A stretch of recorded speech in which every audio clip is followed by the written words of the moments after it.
और 2023 का नंबर है पूरे 6,400 करोड़। और ये सब ऐप्स का बिजनेस भी आईपीएल के टाइम पर ही ज्यादा चलता है। सबके सब मिले हुए सारे चोर हैं। अभी मेरे ऊपर 96 लाख रुपए का कर्ज है। इस कंपनी ने एडवर्टाइज करने के करोड़ों रुपए लगाए हैं, तो सोचने वाली बात है कि ये कंपनी कितना कमाती होगी।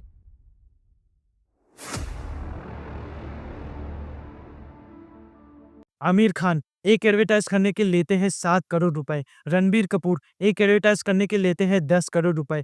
और रोहित शर्मा और हार्दिक पांड्या जैसे कई सारे क्रिकेटर्स हैं जो एक एडवर्टाइज करने के करोड़ों रुपए चार्ज करते हैं। सोचिए अगर ये सारे क्रिकेटर्स और एक्टर्स आपको एक ही एडवर्टाइज में दिख जाएंगे तो कुछ ऐसा ही एडवर्टाइजमेंट एक फेमस बेटिंग कंपनी ने किया है जो पूरे 2 मिनट और 26 सेकंड का था, जिसमें आमिर खान, रणबीर कपूर, रोहित शर्मा, हार्दिक पांड्या, ऋषभ पंत और अरबाज खान जैसे कई सारे सेलिब्रिटीज थे। सोचिए इस एडवर्टाइजमेंट का बजट कितना होगा। इस कंपनी ने एडवर्टाइज करने के करोड़ों रुपए लगाए हैं, तो सोचने वाली बात है कि ये कंपनी कितना कमाती होगी। चलिए आपको कुछ अप्रोक्सीमेट नंबर बताता हूँ। 2020 में इनका रेवेन्यू था 2120 करोड़।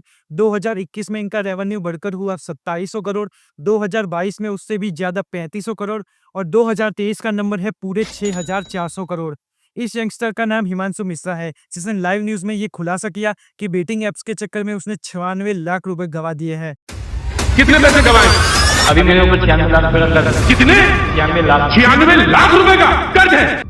इसकी एज लगभग 22 है और इसने बेटिंग एप्स के चक्करों में कई सारे लोगों से पैसे उधार लिए थे। उसने एक पॉडकास्ट में ये रिवील किया कि उसकी मम्मी टीचर है और इसने कई सारे लोगों से पैसे उधार लिए थे, तो बार बार उसकी मम्मी पे कॉल आ रहे थे कि हमारा पैसा वापस करो, हमारा पैसा वापस करो। तो उसकी मम्मी इन सारी बातों से तंग आ चुकी थी और कोर्ट में जाकर लिखवा लिया था कि ये मेरा बेटा नहीं है, मेरा इससे कोई भी रिलेशन नहीं है।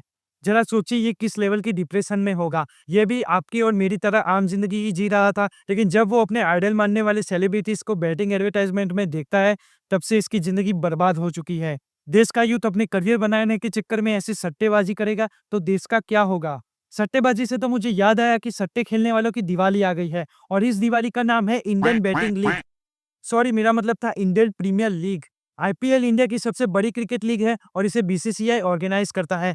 आईपीएल का इतना क्रेज है कि देश के सारे यूथ काम धंधा छोड़कर इसे देखने बैठ जाते हैं। अनफॉर्चुनेटली मैं भी इन लोगों में से ही था, लेकिन जब से मैंने ये बेटिंग एप्स और आईपीएल की रियलिटी जानी है, तब से मुझे आईपीएल देखने का मन ही नहीं कर रहा। और जिन सेलिब्रिटीज का मैं फैन था उनसे भी मुझे अब नफरत हो गई है कि किस हद तक ये गुजर जाते हैं पैसों के लिए कि इन्हें इतना भी नहीं दिखता। जो उनके फैंस हैं उनको एक अच्छा रास्ता दिखाने चाहिए, ना कि उनको फालतू बैटिंग एप्स की लत लगानी चाहिए। माय नेम इज वीर गज्जर और इस वीडियो में मैं आपको आईपीएल बिजनेस मॉडल और बैटिंग एप्स की रियलिटी बताने वाला हूँ। चलिए पहले आईपीएल बिजनेस मॉडल को समझते हैं। आईपीएल मतलब कि इंडियन प्रीमियर लीग, ये पूरे साल में एक बार आती है और इसे बीसीसीआई कंडक्ट करती है। इसमें अलग अलग स्टेट्स की टीम पार्टिसिपेट करती है। आईपीएल का रेवेन्यू हर साल लगभग 6 से 7 हजार करोड़ रुपए होता है और ये उसके स्पॉन्सरशिप, डिजिटल राइट्स और एडवर्टाइजमेंट से जनरेट होता है। आईपीएल के रेवेन्यू का मेन सोर्स है स्पॉन्सरशिप। स्पॉन्सरशिप 2 टाइप्स की होती है, एक होती है टाइटल स्पॉन्सरशिप और दूसरे है एसोसिएट पार्टनर्स। टाइटल स्पॉन्सरशिप मतलब वो कि आईपीएल के आगे जिस कंपनी का नाम लगा हुआ होता है वो उसका टाइटल स्पॉन्सर होता है। कुछ साल पहले आपने सुना होगा वीवो आईपीएल, अभी आईपीएल के आगे टाटा लगता है, टाटा आईपीएल। उसके पहले था पेप्सी आईपीएल, मतलब कि जिस ब्रांड का नाम आईपीएल के आगे लगाया जाता है वो उसका टाइटल स्पॉन्सर होता है और वो सबसे ज्यादा पैसा देता है।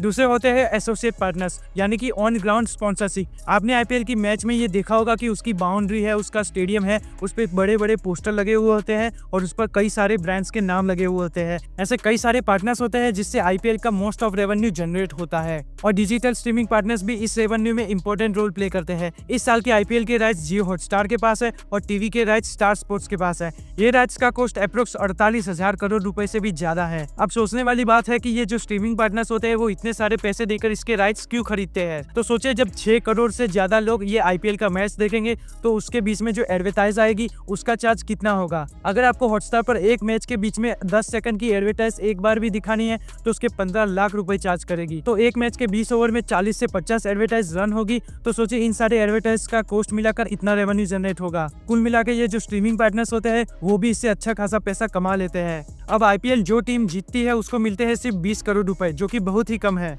और एक आईपीएल का मेंटेनेंस कॉस्ट अप्रोक्स 180 करोड़ के आसपास होता है। तो फिर कोई क्यों इन आईपीएल टीम्स का ओनर बनना चाहेगा और क्यों इतने सारे पैसे एक आईपीएल टीम पर लगाएगा। फिर भी ये जो आईपीएल टीम के ओनर होते हैं वो करोड़ों रुपए कमा लेते हैं। तो सवाल आता है कैसे। तो चलिए अब टीम की पर्सपेक्टिव से देखते हैं कि वो कैसे रेवेन्यू जनरेट करती है। आपने नोटिस किया होगा कि टीम के हर एक प्लेयर के कॉस्ट्यूम पर 8 से 10 लोगोस लगे हुए होते हैं और ये लोगोस वो कोलैबोरेशन पार्टनर्स के होते हैं जिससे टीम का रेवेन्यू जनरेट होता है। दूसरा सोर्स है टिकट्स। आईपीएल के मैच जब हम लाइव देखने जाते हैं तो उस मैच के जो टिकट्स का कॉस्ट होता है वो 80% आईपीएल टीम्स के पास जाता है और 20% होम स्टेट रखता है। फिर भी एक प्लेयर की तरफ से देखा जाए तो ये काफी नहीं है। तो फिर क्या मोटिवेशन है आईपीएल खेलने का? तो इसका सीधा जवाब है ब्रांड वैल्यू। जो टीम आईपीएल में अच्छा परफॉर्म करेगी, विनर बनेगी, तो उसकी ब्रांड वैल्यू बढ़ेगी, उसके ज्यादा व्यूअर्स आएंगे और उससे कई सारे पार्टनर्स आएंगे जो उनके साथ कोलैबोरेशन करेंगे। और जितने अच्छे ब्रांड और अच्छे कोलैबोरेशन होंगे तो उनके ज्यादा से ज्यादा पैसे मिलेंगे। तो आईपीएल में कोई भी टीम का जीतना ज्यादा इंपॉर्टेंट नहीं है, उसकी फैन फॉलोइंग और उसकी ब्रांड वैल्यू ज्यादा इंपॉर्टेंट है। एग्जाम्पल के तौर पर आरसीबी को ही देख लीजिए, वो आज तक आईपीएल की विनर नहीं बनी है लेकिन उसकी ब्रांड वैल्यू सबसे ज्यादा है। आईपीएल में बीसीसीआई, टीम, प्लेयर सब कमाते हैं लेकिन हमें उससे कुछ फायदा नहीं होता है। और मेरा पर्सपेक्टिव तो यही है कि अब आईपीएल पहले जैसे बिल्कुल भी नहीं रही। अब ये एक एंटरटेनमेंट का शो बन चुका है जहां बीसीसीआई इन प्लेयर्स को कठपुतली बनाकर नचाते हैं और लोग देखने आते हैं और कई सारे पैसे छापे जाते हैं। खैर ये सारी बातें तो लोगों की सोच पे डिपेंड करती है, सबकी सोच अलग अलग होती है, इस पे ज्यादा कुछ बोल नहीं सकता। चलिए अब ये बैटिंग एप्स की स्ट्रेटेजी जानते हैं कि कैसे ये लोग हमारे साथ स्कैम करके करोड़ों रुपए बनाते हैं। आप सोच रहे होंगे कि आईपीएल का इससे क्या लेना देना, तो असल में तो ये जो इंडिया की बैटिंग एप्स है वो आईपीएल की वजह से ही चल रहे हैं, क्योंकि आईपीएल ही एक ऐसा इवेंट है जिसमें पूरे साल में सबसे ज्यादा बैटिंग की जाती है और ये सब एप्स का बिजनेस भी आईपीएल के टाइम पर ही ज्यादा चलता है। आपने एडवर्टाइजमेंट देखा होगा कि कैसे आप 50 रुपए लगा के करोड़ों रुपए जीत सकते हैं। कुछ टाइम पहले तो ड्रीम 11 ने एक एड कैंपेन शुरू किया था जिसमें कई सारी एड्स बनाई गई थी और ये एड्स में दिखाया गया था कि आप कुछ मत करिए, बस टीम बनाइए। इन सारी एड्स में सेलिब्रिटीज कहते हैं कि आप कुछ मत करो, बस टीम ही बनाओ। देश के यूथ तक यही मैसेज पहुंचाया जा रहा है कि आप कुछ मत करिए, बस टीम ही बनाइए और करोड़ों रुपए जीते। ये लोग तो ऐसी मार्केटिंग करते हैं जैसे ये दिल से चाहते हैं कि देश का सारा यूथ बस करोड़पति बन जाए और टीम बना बनाकर पैसे कमाए। लेकिन क्या आपने ये सोचा होगा कि ये एप्स इतने सारे प्राइस पूल रखती है, आईपीएल को स्पॉन्सर करती है, इतने सारे सेलिब्रिटीज को एडवर्टाइज करने के पैसे देती है, इतने सारे पैसे लगाने के बाद भी ये हमसे यही कहते हैं कि आप टीम बनाइए और करोड़ों रुपए जीत जाइए। इन सारे एप्स में आपको यही सब दिखाया गया है लेकिन असली खेल तो पर्दे के पीछे है। चलिए समझते हैं कि ये ड्रीम 11 का मॉडल वर्क कैसे करता है। आप जैसे ही इसका ऐप खोलेंगे आपको कई सारे रूम्स दिखेंगे। रूम्स का मतलब ये है कि एक रूम में एक प्राइस पूल होगा और इतने प्लेयर्स इसमें खेल पाएंगे और ये रूम्स प्राइस पूल के अकॉर्डिंग डिफरेंट टाइप्स के होते हैं। एग्जांपल के तौर पर 50 रुपए वाले रूम में 1 करोड़ का प्राइस पूल, 100 रुपीज वाले रूम में 2 करोड़ का प्राइस पूल और 500 रुपए वाले रूम में 5 करोड़ रुपए का प्राइस पूल। ये मान लीजिए कि यार सीएसके वर्सेस आरसीबी की मैच है तो मिहिर इस ऐप में सीएसके वर्सेस आरसीबी मैच वाले किसी रूम में एंटर होगा जिसकी एंट्री फी 50 रुपीज होगी और प्राइस पूल होगा 1 करोड़। तो मिहिर ये सोचेगा कि 50 रुपए लगाकर टीम बनाकर मैं 1 करोड़ रुपए जीत जाता हूँ, लेकिन मिहिर को ये सब नहीं दिखता कि इस रूम में इसके जैसे 5 लाख लोग पार्टिसिपेट करने वाले हैं जो 1 करोड़ रुपए जीतने की लालच से आए हैं। अब टीम बनाना सिंपल है, आप टीम में से उन प्लेयर्स को सिलेक्ट करिए जो आज वेल परफॉर्म करने वाले हैं। अब कैच करने के, रन बनाने के अलग अलग पॉइंट्स होते हैं। अगर आपने जिस प्लेयर को चूज किया है और वो रन बना लेता है तो आपको उसके कुछ पॉइंट्स दिए जाएंगे। ऐसे ही आपकी पूरी टीम को सिलेक्ट करना है कौन सा प्लेयर कैसा परफॉर्म करने वाला है और उसके हिसाब से आपको टोटल पॉइंट्स दिए जाएंगे। अब उस रूम में 5 लाख पार्टिसिपेंट्स होंगे तो उन 5 लाख में से जो प्लेयर सबसे ज्यादा पॉइंट्स बनाएगा उसको फर्स्ट प्राइज यानी कि 1 करोड़ रुपए दिए जाएंगे और बाकी के प्लेयर्स को पोजीशन के हिसाब से प्राइज दिया जाएगा। इस रूम की एंट्री है 50 रुपए और पार्टिसिपेंट्स है 5 लाख, मतलब कि ऐप के पास जो अमाउंट जाएगा वो है 2.5 करोड़ रुपए। अब इसमें से पहले तो ऐप अपना रूम चार्ज निकाल लेगी जो कि होता है 30 से 40%, मतलब कि सोचिए कि ये बिना कुछ करे ही 30 से 40% टैक्स ले लेती है और उसमें भी इस रूम में जितने पार्टिसिपेंट्स होंगे उसमें से टॉप 50% को ही प्राइस पूल दिया जाएगा और वो उसके पोजीशन के हिसाब से अलग अलग होगा। अब आप ये सोचिए कि हमने 50 रुपए लगाए हैं और अगर आपको 1 करोड़ यानी कि ग्रैंड प्राइज जीतना है तो आपको उन 5 लाख पार्टिसिपेंट्स में से नंबर 1 पर आना होगा, मतलब कि जीतने के चांसेस है 0.00002%। और मान लीजिए आप क्रिकेटर्स की अच्छी नॉलेज रखते हैं, आप हर एक क्रिकेटर के बारे में जानते हैं और थोड़ी बहुत स्किल है, फिर भी आपके जीतने के चांसेस मान लीजिए 0.02% हो गए। इससे अच्छा तो आप पोकर ही खेल लीजिए, उसमें भी जीतने के चांसेस 0.14% होते हैं। ये टीम बनाने से अच्छा तो पोकर कसिनो खेलना है, फिर भी पोकर कसिनो तो इंडिया में बैन है लेकिन ये बैटिंग एप्स चल सकती है। अब मान लीजिए आप स्किल या लक की वजह से ग्रैंड प्राइज जीत भी जाते हैं तो आपको उसकी लत लग जाएगी और फिर ज्यादा पैसे कमाने की लालच हो जाएगी, फिर आप ज्यादा पैसे लगाएंगे और आगे जाकर हार जाएंगे और उस हारे हुए पैसे को रिकवर करने में ज्यादा पैसे लगाएंगे और ज्यादा पैसे डूबेंगे। देखिए अब ये शॉर्ट वे से पैसे जीतने का जो खेल है वो आगे जाकर आपके लिए ही प्रॉब्लम बन सकता है।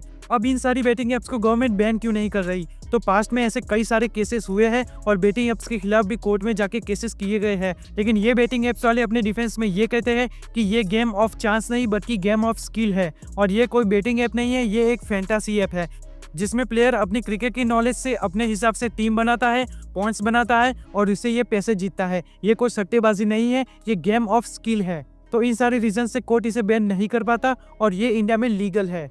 और दूसरा रीजन ये है कि गवर्नमेंट ने इस पर 28% जीएसटी लगाया है, तो कुल मिला के सरकार को भी इससे पैसा मिलता है, तो वो इसको भला बैन क्यों करेगी। तो सेलिब्रिटीज पैसा कमा रहे हैं, ये बेटिंग ऐप्स भी दबा के पैसा छाप रही है, बीसीसीआई को भी स्पॉन्सरशिप मिल जाती है और गवर्नमेंट भी इससे पैसा कमा रही है। तो ये सारे मिलकर आपकी लंका लगा रहे हैं, सबके सब मिले हुए सारे चोर है। तो इसीलिए इसके खिलाफ कोई कुछ नहीं कर सकता। अब इसका सॉल्यूशन तो एक ही है, आपको खुद से ये समझना चाहिए कि ये सारी बेटिंग ऐप्स में नहीं पड़ना चाहिए, इससे आप ही को नुकसान होगा। बड़ा रिस्क लेकर ये वीडियो बनाया है और मुझे पता है जैसे मेरा नीच स्कैम वाला वीडियो कुछ पॉलिसीज के चलते टर्मिनेट हो गया था, वैसे ही ड्रीम 11 जैसे बेटिंग ऐप्स कुछ ना कुछ कॉपीराइट का बहाना मारकर ये वीडियो भी रिमूव कर सकते हैं। इसलिए ज्यादा से ज्यादा इस वीडियो को अपने फ्रेंड्स या रिलेटिव्स के साथ शेयर कीजिएगा ताकि उनको भी इन बेटिंग ऐप्स और ये जो देश में क्रिकेट के नाम पर सट्टा खेला जा रहा है उससे ये अवेयर हो सके। जय हिंद।